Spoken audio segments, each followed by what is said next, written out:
ceux qui vous ont suivi, qui vous ont donné raison dans votre comeback que vous avez eu au RDA, aujourd'hui RHDP, quels sont vos rapports avec eux? Est-ce qu'ils sont contents de votre ascension? Est-ce qu'ils collaborent tranquillement avec vous? Il n'y a aucune collaboration entre nous.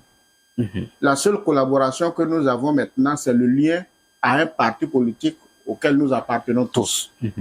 Parce que si nous venons au sein du RADP et que nous revenons refonder une sorte famille, de l'ancienne famille à l'intérieur de la grande famille, c'est que nous ne sommes pas sincères.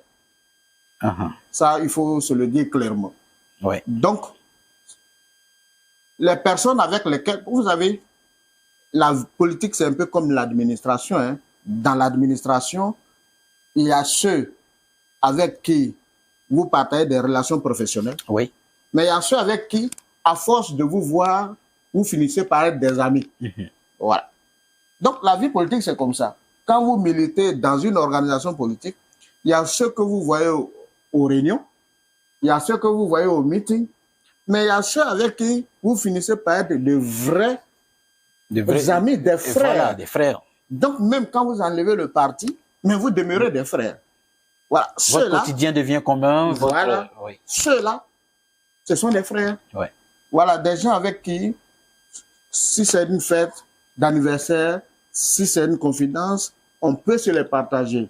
Que ce soit des anciens ou des nouveaux. En tout cas, je partage des liens de fraternité, mais surtout des liens militants avec l'ensemble de l'appareil du RADP. Mais je ne cherche plus à avoir une sorte d'oasis, d'ex à l'intérieur du RADP. Je m'en méfie. D'accord. Je vais revenir juste encore à ce niveau. Pour votre choix, le choix qui a été porté sur vous, votre personne pour conduire, je vais dire, l'étiquette RHDP aux prochaines élections à la députation, on porte un choix du parti, duquel vous êtes parti, vous êtes revenu. Est-ce que ça n'a pas fait de jaloux autour de vous? Même si ce n'est pas la première fois. Parce qu'il y a des gens qui ne sont pas partis, ils sont restés, mais ils n'ont pas été choisis. La question est finie? Oui. Je pense que ça, c'est vrai. Ah, d'accord. Je pense que ça, c'est vrai. Et puis, ça m'a valu quand même ma première défaite. Hein, depuis que je me bats dans la politique. Dans la politique, surtout. Quand je dis la politique, cette fois-ci, à la recherche du suffrage des populations, j'ai perdu les élections municipales de 2023, alors que j'étais le candidat du parti. Mais j'ai perdu ces élections face à mon ancien suppléant. Voilà. Qui lui a refusé de venir au RADP. Mais je peux le dire tout nettement, sans trembler. C'est avec le concours de cadre du RADP qui a estimé que bon, il fallait. Vous n'étiez pas la personne idéale. Qui lui ont donné coup de main, avec preuve à l'appui. Hein. Ah, d'accord. Voilà, je ne citerai pas de nom ici. Mais, comme on appelle la direction du parti, à l'époque, a été saisie. Preuve à l'appui des choses. Ça dit que clairement que des gens ont manifesté à cette occasion-là leur mécontentement. J'espère que ça ne va pas se reproduire, mais vous avez raison. Mais est-ce que ces personnes-là continuent de travailler autour dans le RHDP, autour de vous? Mais bien sûr, nous sommes tous militants. Voilà, nous sommes tous militants, nous continuons à travailler. Je pense que on est allé au-delà de ça. On est allé au-delà de cette séquence. Voilà, parce que surtout moi, il ne fallait pas que moi aussi, je puisse prendre ça comme un prétexte pour regarder les gens avec un certain regard. Voilà, il faut que d'abord, j'ai plutôt pris conscience de ce que c'était humain, la frustration des uns et des autres. Forcément. Voilà, et qu'il fallait que j'en tienne compte. Moi-même, la frustration en 2016 m'a conduit à aller en indépendant, que j'ai gagné. Après, quelle que soit la raison, j'avais quitté le parti. D'autres sont restés. Et donc, quand je reviens et que je continue de bénéficier de la confiance de celui qui est nous tous notre patron, ça peut effectivement poser des ressentiments. Mais il m'appartient de créer une sorte de relation de confiance avec chaque cadre, donc de l'ensemble du parti, depuis la direction, mais surtout avec ceux qui sont de ma contrée. Et chaque jour, je travaille sur la question. Honorable, après tout ça, vous avez parcouru votre vie politique, des amis qui sont devenus aujourd'hui des collaborateurs, ou bien des collaborateurs qui sont devenus des amis. Il y en a avec qui vous avez fait chemin séparé. Aujourd'hui, quelles leçons vous tirez de tout ça, de votre vie politique? Quelles leçons vous tirez? Les hauts et les bas au niveau du RHDP, du RDL déjà, votre départ, vous revenez. Quelles leçons vous tirez? Écoutez, moi, d'abord, ce que je retiens, c'est que le combat politique n'est pas facile. La politique, d'ailleurs, n'est pas facile. Contrairement à ce que les gens peuvent penser, le combat politique n'est jamais linéaire. Tout dépend des défis auxquels vous êtes confrontés. À l'instant. Voilà. Mais il faut toujours mettre au centre de ces défis, à mon avis, deux choses importantes. Lesquelles? La première, c'est la sagesse. La sagesse qui doit t'amener à vouloir, quelles que soient les frustrations qu'on rencontre, de rester responsable. Garder la tête haute. Voilà. La deuxième chose, un homme politique doit être capable d'apprivoiser ses propres frustrations. L'homme politique incapable d'apprivoiser ses frustrations n'est pas bon pour sa communauté, n'est pas bon pour son pays, il n'est pas bon pour lui-même. Moi, je veux vous dire, nous qui sommes des leaders politiques qui chaque fois allons demander le suffrage des populations, il nous arrive à chaque fois parfois de ne pas comprendre le comportement de certaines personnes. Tu peux entretenir quelqu'un pendant 5 ans au détriment d'un autre. Mais si vous ne faites pas attention, au terme du mandat, celui que vous avez entretenu va vous lâcher. Celui que vous avez négligé va être celui qui va vous défendre. Mais il faut être capable d'aller au-delà de ça. Si Dieu te donne encore la possibilité d'être élu, ça ne veut pas dire que celui qui t'a lâché,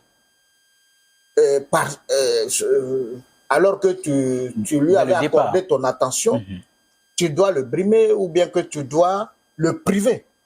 J'estime que tu dois rester constant, tu dois chercher peut-être à voir chez toi-même à chaque fois qu'est-ce qui a été le défaut, qu'est-ce qui a fait que X ou Y est parti. A eu tel comportement. Voilà. Donc, faut contextualiser tout. Chez moi, tout comportement. La vie politique, c'est ça.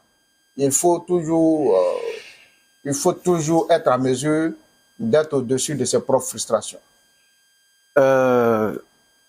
Aujourd'hui, je vais parler de votre vie privée et puis votre vie qui sert d'exemple aujourd'hui, tout votre parcours, que ce soit social, politique. Regardez cette caméra. Vous n'aimez pas bien ça? Regardez cette caméra et dites aux jeunes qui veulent s'engager dans la politique, qu'est-ce qu'ils peuvent avoir comme conseil de vous et qu'est-ce qu'ils doivent éviter comme piège? Si c'est moi seul, je demanderais à tous les jeunes de s'engager en politique. D'abord, on s'engage en politique. J'estime qu'un bon citoyen doit s'engager en politique parce que ça lui permet de participer à la vie de la nation. Aujourd'hui, le fait que le taux souvent, on dit que le taux de participation aux élections est un problème. Moi, je pense que ça découle du fait que beaucoup de personnes, c'est même pas les jeunes seulement, de plus en plus se désintéressent de la politique. Alors que pour moi, il faut que tout le monde participe à la vie de la nation en allant voter, en choisissant un parti politique ou une organisation politique, ou bien même à titre individuel, en se prononçant sur la vie de la nation. Chez moi, c'est important. Et chez moi, au-delà de la formation académique que nous avons, de la formation sociale et professionnelle qu'on a, la vie politique est une autre école qui nous forge. Voilà. Moi, c'est ce conseil que je peux donner à tout le monde. Et j'estime que quand les Ivoiriens vont tous s'intéresser à la politique, ça va beaucoup plus améliorer même la gouvernance. D'accord. Il y a une toute dernière question que je voudrais vous poser. Vous partez pour, on revient à la politique, vous partez pour un 4e mandat à la députation, pour les parlementaires. On sait tous que le député n'a pas de budget de souveraineté comme la mairie où on donne un budget pour développer sa région ou sa commune. Le député, comment il fait sa campagne? Avec quels moyens? D'où il tire ses ressources? Bon, ça c'est pas... Et vous, personnellement? Ça, c'est pas une question difficile. Ah, d'accord. Quand tu vas à une élection, que ce soit un député, un maire, le président de la République, oui. C'est un peu comme quand tu veux créer aussi une société. Quand tu veux entreprendre quelque chose. Parce qu'une campagne, c'est assez lourd. Hein? Voilà, tu élabores un budget et en fonction de tes besoins, tu fais une recherche de financement et puis tu vas à la conquête des électeurs. Voilà, ça, ce n'est pas génie. Voilà, donc ça inclut une sorte de préparation. Ce n'est pas de l'improvisation surtout qu'il faut faire. Voilà, il faut savoir combien de villages tu vas parcourir, quels sont les besoins, qu'est-ce que tu peux faire pour les populations, mais surtout en ce qui concerne la bataille politique, j'estime, moi, que ce qui est passionnant dans le combat électif, ce n'est même pas la victoire. C'est pas ça qui est pour moi l'idéal. Ce qui est le plus important, c'est le fait de te lever et de partir au devant de tes populations pour partager tes convictions les plus profondes, pour tenter de partager avec le plus grand nombre le type de société que tu veux et faire en sorte que les populations partagent cela. À terme, sans moyens, tu peux gagner. Oui. Des milliardaires ont perdu devant des gens qui n'ont même pas, devant des étudiants, excusez-moi le terme. Oui. Mais il peut aussi arriver que tu gagnes. Mais le plus important est cette force que tu as d'aller regarder un peu rassembler et de lui dire « Je ne veux pas qu'on fonctionne comme ça. Voilà quel type de société je veux. Voilà où je veux qu'on aille. Voilà ce que je veux qu'on fasse. » Et que de par la force de tes arguments, de par ton courage, ton mental, ton mode de vie, ta méthode, que tu arrives à les convaincre que tu es l'idéal de leader, tu es le guide qui peut les conduire à bon port. C'est ça qui est passionnant dans la politique. Et donc, ce n'est pas une question d'argent. Il ne faut pas tout résumer à l'argent. Voilà. Quand tu fais une campagne, l'argent, vraiment, je pense qu'on en a besoin. Oui. Mais ce qu'il faut préparer, c'est quel type de discours tu vas tenir aux populations face aux reproches, face aux attaques. Quelle réaction tu vas avoir, avec quel objectif? L'objectif de partager la société à laquelle tu rêves. C'est la passion de la politique qui est là et c'est ce qu'il faut rechercher dans la vie. Voilà. Ça, c'est l'ultime question maintenant. Hein. Il y avait la dernière. Là, c'est l'ultime. Ça fait très longtemps. Ça fait l'ultime, honorable. Vous avez cité, tout en passant brièvement, votre famille. Est-ce que vous avez une vie de famille? Mais bien sûr. À quel moment vous vous amusez? Oui, je vois. En fait, vous avez parlé de madame, vous avez parlé des enfants, mais c'était à un événement malheureux qui s'est déroulé devant eux. Mais je vais dire, est-ce que vous, en tant que député de la nation, vous avez une vie de famille, vous avez des temps de distraction, vous sortez avec les enfants? Est-ce que ça vous arrive souvent dans votre emploi du temps si chargé d'aller vous amuser en famille? C'était là la question. J'aime beaucoup m'amuser. Ah d'accord, ça se voit déjà. Vous savez, oui. Nous qui avons souffert dans la vie, votre question est belle. Oui. Nous qui avons souffert dans la vie,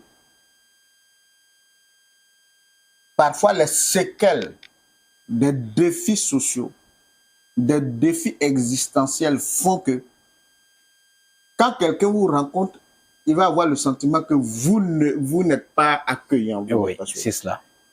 C'est la société qui change. Donc, il y a beaucoup qui pensent, quand ils me voient à travers les médias, ils pensent que celui-là, il est sévère. Attention, hein, ne vous amusez pas. J'aime bien m'amuser. Oui, ça c'est sûr. Voilà, j'aime bien m'amuser. Mes enfants le savent. Ma famille le sait. Je fais tout pour faire en sorte que quand je rentre à la maison, que ce soit le paradis qui me reste sur terre. Voilà. Parce que dehors, tout est défi. Tout est rapport de force finalement. Voilà. Donc quand je rentre à la maison, je veux que l'environnement familial soit en harmonie. Voilà. Merci, honorable. Oui. Pour l'instant, j'ai l'onction du parti pour être le candidat. Je dis merci au parti de m'avoir accordé. Et la question est belle. Parce que quand on fait tout ce parcours, vous observez que malgré les critiques ça et là, vous allez remarquer qu'en définitive, les 2 années dont nous avons parlé n'ont en rien entaché les liens de confiance. Oui. Parce que vous allez remarquer que à chaque fois qu'il y a une élection, j'ai eu le bonheur et la chance d'être désigné. Même après, je vous l'ai dit, la défaite de 2023 aux élections municipales, la direction du parti avec son président, son excellence Alassane Ouattara, m'ont témoigné encore de leur confiance. Donc ça traduit une sorte de reconnaissance pour toute l'action politique, tout l'effort, tout le sacrifice que j'ai pu consentir. Et j'ai bien compris ce message. Et mes parents, mes populations ont bien compris ce message. Et je voudrais déjà dire merci à tout l'ensemble de la direction du parti. Je voulais dire principalement merci aux hautes autorités de ma région pour m'avoir accepté. Elles ont considéré qu'elles ont un petit frère qui peut-être à un moment donné a trébuché, était tombé. Elles l'ont porté par le bras. Elles continuent de lui montrer qu'elles sont prêtes à continuer avec lui. Il m'appartient. Il appartient à mes parents de comprendre qu'il y a une sorte de fusion qui nous lie au président de la République, à la direction, et il nous appartient de faire en sorte que on ne les déçoive pas, surtout. En tout cas, merci à M. le Président Alassane Ouattara et à l'ensemble de la direction du RADP. Le reste appartient au CAFI. Amis internautes de PDTV, notre émission s'achève ainsi sur les mots de remerciement de l'honorable Soro Kanidji. Nous, de notre côté, nous vous dirons merci et merci de nous avoir suivis, merci de nous avoir accompagnés. Au revoir.